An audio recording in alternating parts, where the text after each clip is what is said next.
નીલમાધવ સ્કૂલમાં તમારું સ્વાગત છે। આજે આપણે ધોરણ 4 વિષય આસપાસ એમાં પ્રકરણ નંબર 3 નંદુ સાથે એક દિવસ તે આપણે ભણી રહ્યા છીએ। તેમાં બાળમિત્રો આપણે આગળના વિડીયોમાં પાના નંબર 19 સુધી ભણી ગયા છીએ। આજે બાળમિત્રો આપણે પાના નંબર 20 થી સ્ટાર્ટ કરવાનું છે।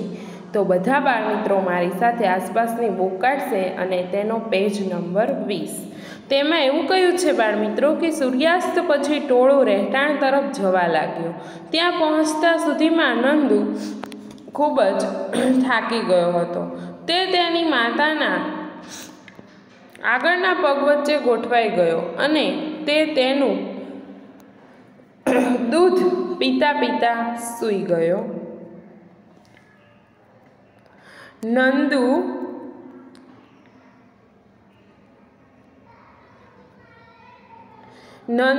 તમે નંદુ અને હાથીના ટોળા વિશે વાંચ્યું છે। સામાન્ય રીતે હાથીના ટોળામાં 10 થી 12 હાથણીઓ અને બચ્ચા હોય છે। સૌથી ગરડી હાથણી ટોળાની પ્રમુખ હોય છે। હાથી જ્યાં સુધી 14-15 વર્ષના ન થાય ત્યાં સુધી ટોળામાં જ રહે છે, પછી તે ટોળું છોડી દે છે અને એકલા ફરે છે। નંદુ પણ એટલો મોટો થશે એટલે ટોળું છોડી દેશે એવું કીધું છે।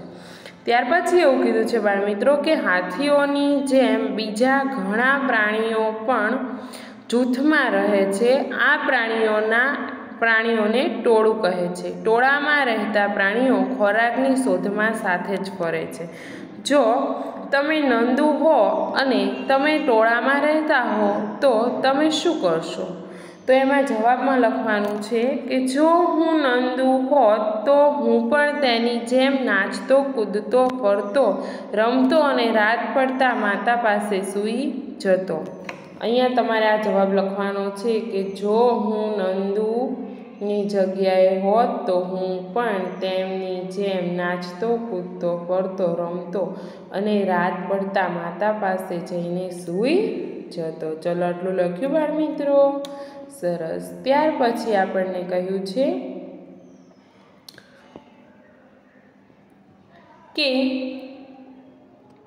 હાથીના ટોળામાં સૌથી ગરડી હાથણીનું બધું નક્કી કરે છે। તમારા કુટુંબમાં નિર્ણયો કોણ લે છે? તો હાથીના ટોળામાં સૌથી ગરડી હાથણી બધું નક્કી કરે છે। અમારા કુટુંબમાં અમારા વડીલો જેવા કે દાદા દાદી અથવા મમ્મી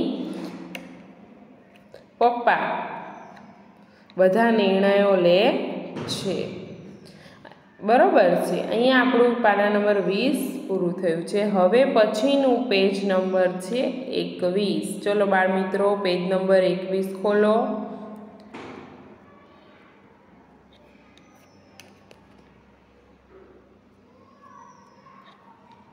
એમાં આપણને કહ્યું છે કે નંદુ તેને ગમતું જ કરે છે। જો તમે આખો દિવસ તમારા મિત્રો સાથે વિતાવો તો તમે શું કરશો? તો એમાં લખવાનું છે આપણે બાળમિત્રો કે જો મારે આખો દિવસ મારા મિત્રો સાથે વિતાવવાનો થાય તો હું તેમની સાથે રમત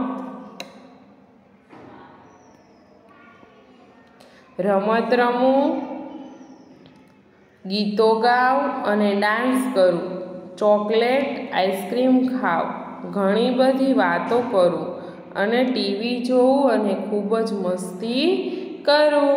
જો બાળમિત્રો આમાં તમને શું કીધું છે કે તમારા આખો દિવસ તમારા મિત્રો સાથે વિતાવવાનો થાય તો તમે શું કરશો? તો હું આ આખો દિવસ મારા મિત્ર સાથે વિતાવવાનો થાય તો હું તેની સાથે રમત રમીશ, ગીતો ગાઈશ, ડાન્સ કરીશ, ચોકલેટ, આઈસ્ક્રીમ એવું બધું અમે ખાશું, પછી ઘણી બધી વાતો કરશું, ટીવી જોશું, ખૂબ મસ્તી કરશું। મજા આવે ને મિત્રો જોડે આખો દિવસ રહેવાનો હોય તો?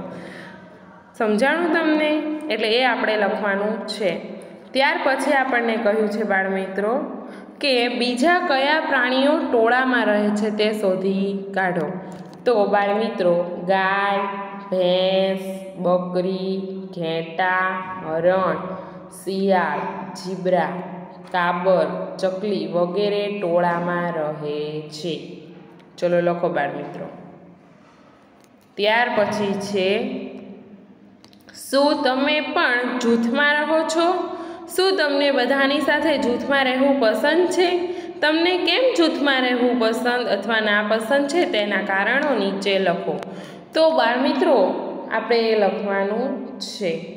તો આપણે પહેલું લખીશું કે મને કેમ પસંદ છે અને મને કેમ પસંદ નથી, એમ બે ભાગ આપણને પાડેલા આપ્યા છે. તો એમાં પસંદ છે તેમાં પહેલો મુદ્દો આપણે લખીશું કે જૂથમાં રહેવાથી રક્ષણ મળે છે.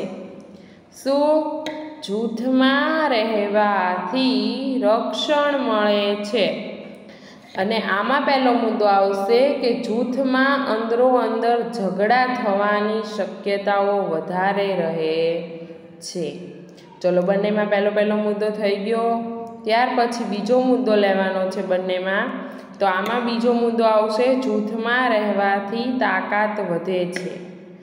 જૂથથી આડી અવળી વાતો અને ચર્ચા થવાની શક્યતા વધી જાય છે. આમાં ત્રીજો મુદ્દો છે કે જૂથમાં સાથે મળીને વધુ મજા કરી શકાય છે. આમાં ત્રીજો મુદ્દો સમાશે ને એટલે લખવાનો નથી. પછી ચોથો મુદ્દો એવો કીધો છે કે જૂથમાં આપણને એકબીજાની મદદ મળી રહે છે, માટે જૂથમાં રહેવાની મજા આવે છે. સમજાણું બાળમિત્રો? હવે ત્યાર પછીનું આપણે પેજ નંબર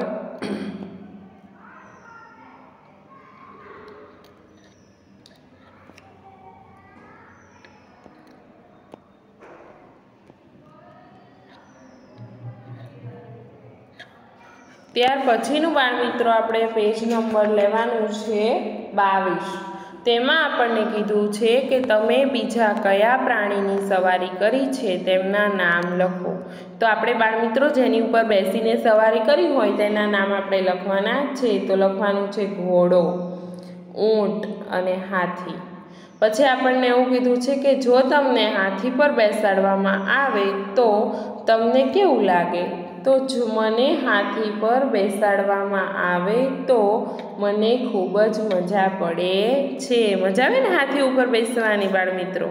ત્યાર પછી એવું કીધું છે કે જો તમે તમારી આસપાસ ઘણા બધા પ્રાણીઓ જોયા હશે, પુસ્તકોમાં, ટેલિવિઝનમાં, એકલા જૂથમાં જોયા હશે, તેમાંના કોઈ પણ પ્રાણી વિશે વધુ જાણી લાવો અને તેના વિશે લખો. તો બાળમિત્રો આપણે ઘેટાં વિશે લખવાનું છે. ચલો લખો ઘેટું. ઘેટું ખૂબ ડરપોક અને ભોળું પશુ છે. લખો ઘેટું ખૂબ ડરપોક અને ભોળું પશુ છે.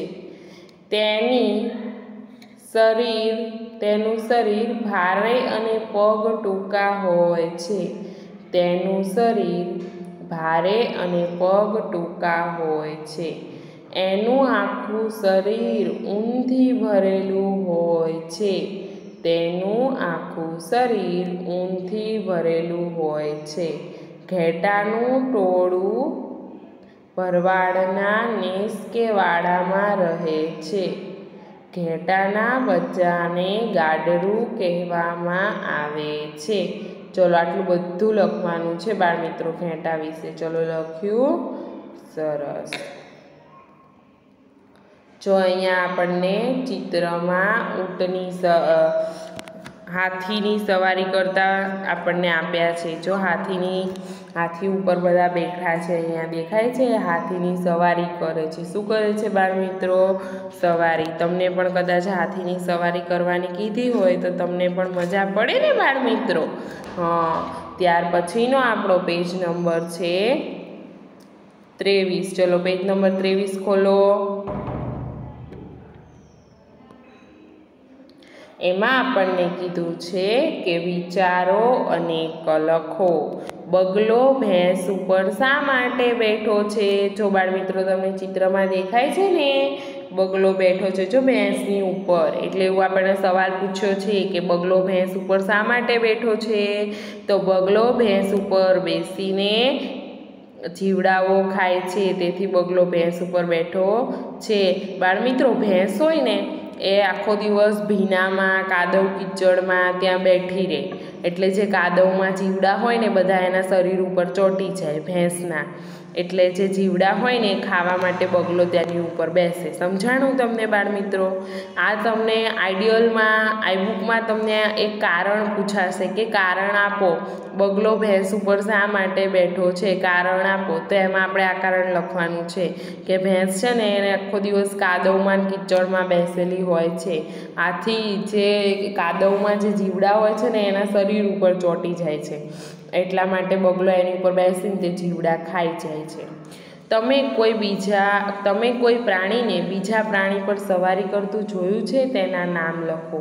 તો તે આપણે લખવાના છે. તો બાળમિત્રો અહીંયા તમે લખશો બિલાડી બકરી પર સવારી કરે, બકરી હાથી ઉપર સવારી કરે અને વાંદરો કૂતરા પર સવારી કરે છે. ચલો એના પછી લખવાનું છે બાળમિત્રો કે પ્રાણી જે સવારી કરાવે છે તે, તો સવારી કરાવે છે કયા કયા પ્રાણીઓ? તો ઘોડા, ઊંટ વગેરે પ્રાણીઓ આપણને સવારી તરીકે ઉપયોગી છે. ત્યાર પછીનું છે બાળમિત્રો કે કયા પ્રાણીઓનો આપણે સવારી માટે ઉપયોગ કરીએ છીએ? તો ઘોડા, ઊંટ વગેરે પ્રાણીઓને સવારી માટે ઉપયોગ કરીએ છીએ. પછી એવું કીધું છે કે ભાર ખેંચવા અને વજન ઉંચકવા કયા પ્રાણીનો ઉપયોગ થાય છે? તો ભાર ખેંચવા માટે ગધેડો, ઘોડો, હાથી અને બળદ ભારવાહક તરીકે ઉપયોગી છે. તમારો પોતાનો હાથી બનાવો. પાછળના પૃષ્ઠ પર આવેલા હાથીના ચિત્રની નકલ મોટી સાઇઝના જાડા કાગળ પર કરો. ચિત્રમાં જ્યાં કાપવાનું કહ્યું છે ત્યાં કાપો અને કાપા બનાવો. આખો ભાગ ન કપાઈ જાય તેની સાવધાની રાખો. બિંદુઓવાળી રેખાઓથી તેને વાળો અને ભાતવાળો ભાગ વાળો અને તેને અંદર નીચેની તરફ ધકેલો. પૂંછડી કાપો અને તેના પર લગાવો. બાળમિત્રો પેજ નંબર 24 તમારે કાઢવાનું છે. ચલો પેજ નંબર 24 કાઢશે બધા બાળમિત્રો. અહીંયા પેજ નંબર 24 ઉપર બાળમિત્રો તમને એક હાથી આપેલો છે. તમારો હાથી તૈયાર કરો એવું આપણને કીધું છે. તેને રંગ કરો અને તેને શણગારો. બનાવેલા કાગળના હાથીઓના વર્ગમાં પ્રદર્શન ગોઠવો. જો બાળમિત્રો આ જે હાથી આપેલો છે ને તમને, એમાં જ્યાં વાળવાનું કીધું છે ને ત્યાં તમારે કાગળને વાળવાનો છે અને જ્યાં કાપવાનું કીધું છે, કાતર મૂકી છે ત્યાં તમારે કાપવાનું છે. આ રીતે તમારે હાથી બનાવવાનો છે, એ તમારે હોમવર્કમાં બનાવવાનો છે. અહીંયા આપણું પ્રકરણ નંબર 3 નંદુ સાથે એક દિવસ એ પૂર્ણ થયું છે. આવતા વિડીયોમાં આપણે આઈડલની શરૂઆત કરીશું. જય શ્રી કૃષ્ણ બાળમિત્રો.